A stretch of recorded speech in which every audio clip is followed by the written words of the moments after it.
नाज़रीन, अगरचे उम्मत मुस्लिमा की तारीख फनून हरब और जंगी कारनामों की मिसालों से भरी पड़ी है, लेकिन मगरबी मौरखीन की नजर कभी इस पर नहीं पड़ी।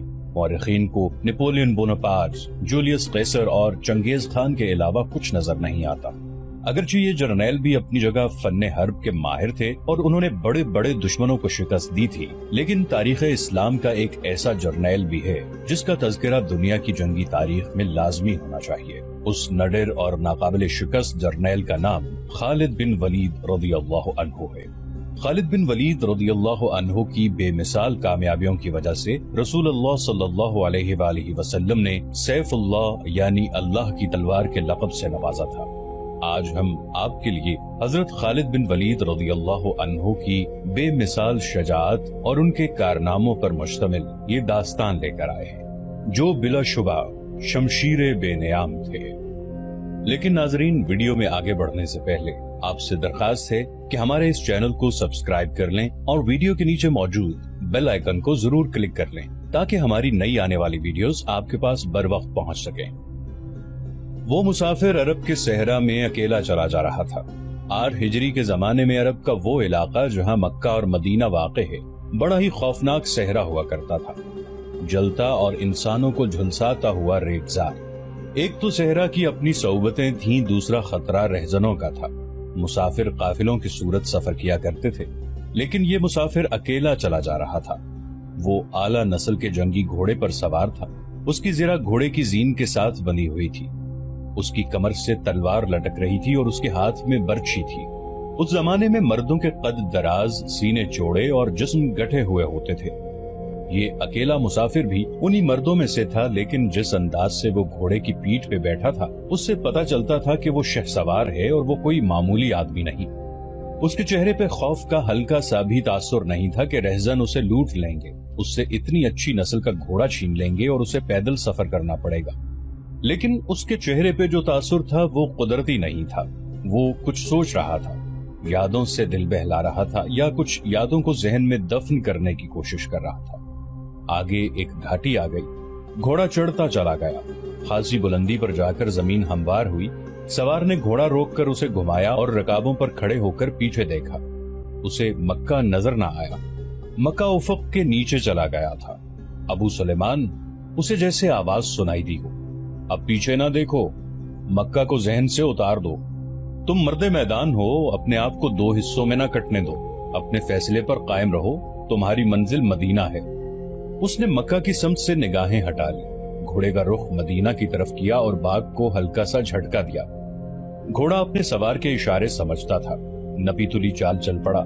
सवार की उम्र 43 बरस, लेकिन वो अपनी उम्र से जवान लगता था। सुलेमान उसके बेटे का नाम था। उसके बाप का नाम अल वलीद था, लेकिन सवार ने खालिद बिन वलीद के बजाय अबू सुलेमान कहलाना ज्यादा पसंद किया। उसे मालूम न था कि तारीख उसे खालिद बिन वलीद के नाम से याद रखेगी और ये नाम इस्लाम की अस्करी रिवायात और जज्बे का दूसरा नाम बन जाएगा। मगर 43 बरस की उम्र में जब खालिद मदीना की तरफ जा रहा था, उस वक्त वो मुसलमान नहीं था। छोटी छोटी झड़पों के अलावा वो मुसलमानों के खिलाफ 2 बड़ी जंगे ओहद और जंगे खंदक लड़ चुका था। जब रसूल करीम सल्लल्लाहु अलैहि वसल्लम पर 610 ईस्वी बरोज सोमवार पहली वही नाजिल हुई, उस वक्त खालिद की उम्र 24 साल थी। उस वक्त तक वो अपने कबीले बनु मखजूम की अस्करी कुव्वत का कायद बन चुका था। बनु मखजूम का शुमार कुरैश के चंद एक मुअज़्ज़ज़ खानदानों में होता था। कुरैश के अस्करी उमूर इसी खानदान के सुपुर्द थे। कुरैश खालिद के बाप अल वलीद के अहकाम और फैसले मानते थे। 24 बरस की उम्र में यह हैसियत खालिद को भी हासिल हो गई थी, मगर इस हैसियत को ठुकराकर खालिद अबू सुलेमान मदीने को जा रहा था। वो महसूस करता जैसे उसकी जात से कोई कुव्वत उसे पीछे को घसीट रही हो। जब वो इस कुव्वत के असर को महसूस करता तो उसकी गर्दन पीछे को मुड़ जाती, लेकिन उसकी अपनी जात से एक आवाज उठती, आगे देख खालिद, तू वलीद का बेटा तो है लेकिन वो मर गया है। अब तू सुलेमान का बाप है, वो जिंदा है। उसके जहन में 2 नाम अटक गए, मोहम्मद रसूलुल्लाह सल्लल्लाहु अलैहि वसल्लम जो एक नया दीन लेकर आए थे, और अल वलीद जो खालिद का बाप और आप सल्लल्लाहु अलैहि वसल्लम के नए दीन का बहुत बड़ा दुश्मन था। बाप ये दुश्मनी वर्षे के तौर पर खालिद के हवाले करके दुनिया से उठ गया था। خالد کے گھوڑے نے پانی کی مشک پر اپنے آپ ہی رخ بدل لیا تھا۔ خالد نے ادھر ادھر دیکھا، اسے گول دائرے میں کھجوروں کے درخت اور صحرا کے جھاڑی نما درخت نظر آئے۔ گھوڑا ادھر ہی جا رہا تھا۔ نخلستان میں داخل ہو کر خالد گھوڑے سے کود گیا۔ امامہ اتار کر وہ پانی کے کنارے دو زانوں ہو گیا۔ اس نے پانی چلو بھر بھر کر اپنے سر پر ڈالا اور 2-4 چھینٹے منہ پر پھینکے۔ اس کا گھوڑا پانی پی رہا تھا۔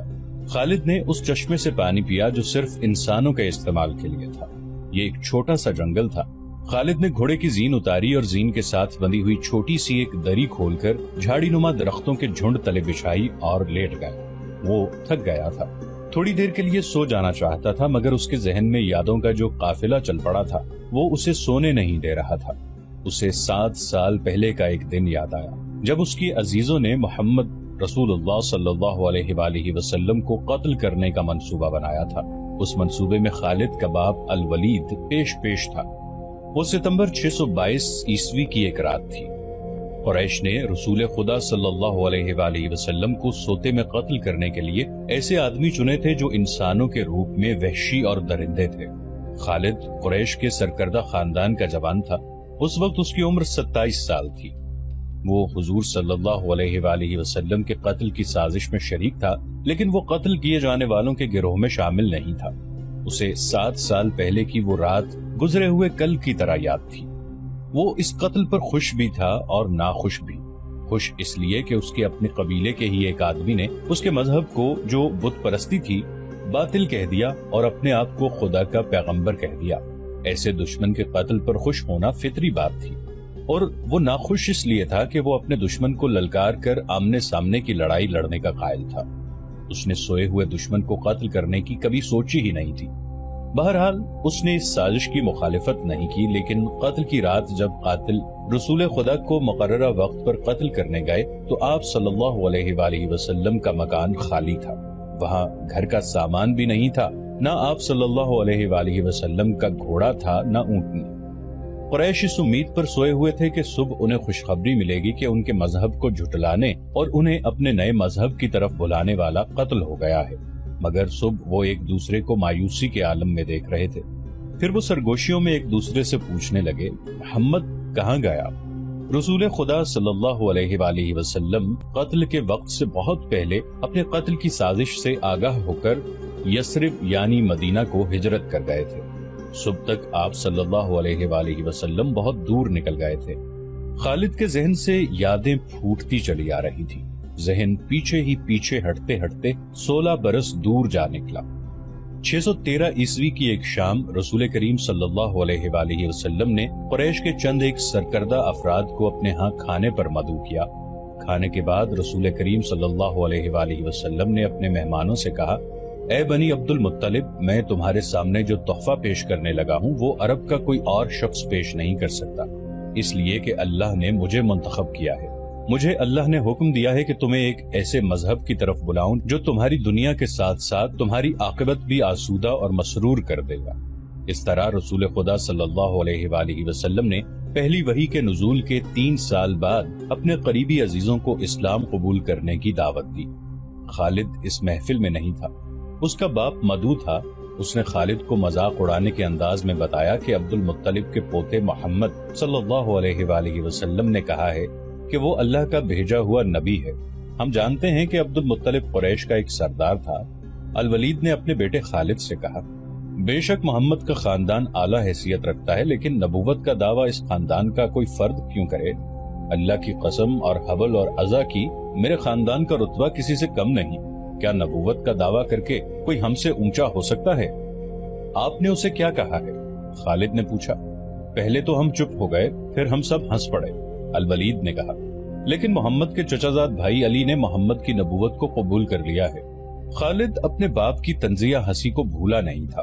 خالد کو 629 عیسوی کے ایک روز مکہ اور مدینہ کے راستے میں ایک نخلستان میں لیٹے ہوئے وہ وقت یاد آ رہا تھا۔ رسول